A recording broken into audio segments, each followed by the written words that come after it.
Apa sih yang salah di mental orang-orang Indonesia? Apa sih yang salah di mental-mental orang-orang yang ada di internet? Yang salah adalah mental ikut-ikutan. Karena orang benci dengan hal ini, maka kalian ikut-ikutan ngebenci. Gak ada yang punya pendirian. Kalaupun misalnya ada pendirian pun, bakal mencoba menjadi edgy. Ketika orang semua banyak yang suka ini, dia tiba-tiba bilang, aku gak suka itu karena ramai. Aku gak suka JKT48 karena ramai dibicarakan orang. Dulu aku ngefans, tapi sekarang dia sudah rame, jadi aku gak suka lagi. Itu yang jadi masalah besar mental ikut-ikutan, yang artinya kalian itu cuma ngasih engagement ke sesuatu yang kalian benci. Oke lah kalau misalnya dibuat jadi meme dan sebagainya. Ketika ada seorang ibu yang membawa anaknya arum jeram di Niagara Falls, atau membawa terjun dari pesawat menggunakan parasut padahal anaknya masih berumur 4 tahun atau 4 bulan, yang seharusnya kalian lakukan adalah kalian gak usah nonton videonya. Bahkan saking sukanya ikut-ikutan,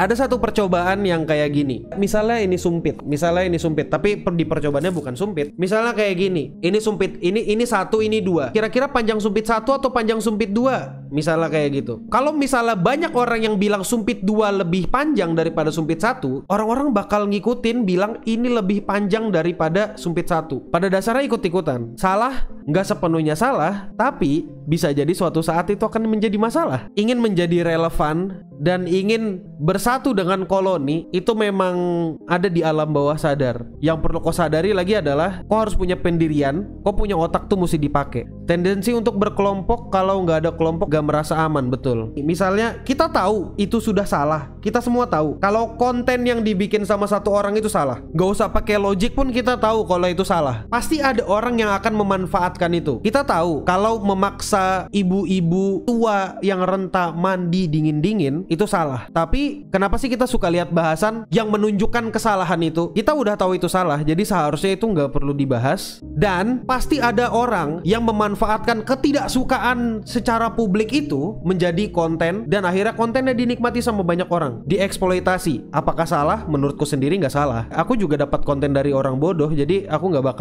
juga nggak bakal begitu protes. Sekarang orang bertanya-tanya gitu, kenapa sih karya-karya yang bagus videonya tidak rame? Kenapa sih trending kita sampah? Ya karena kalian ikut-ikutan. Kalau bukan karena ikut-ikutan, karena apa lagi? Iya nggak?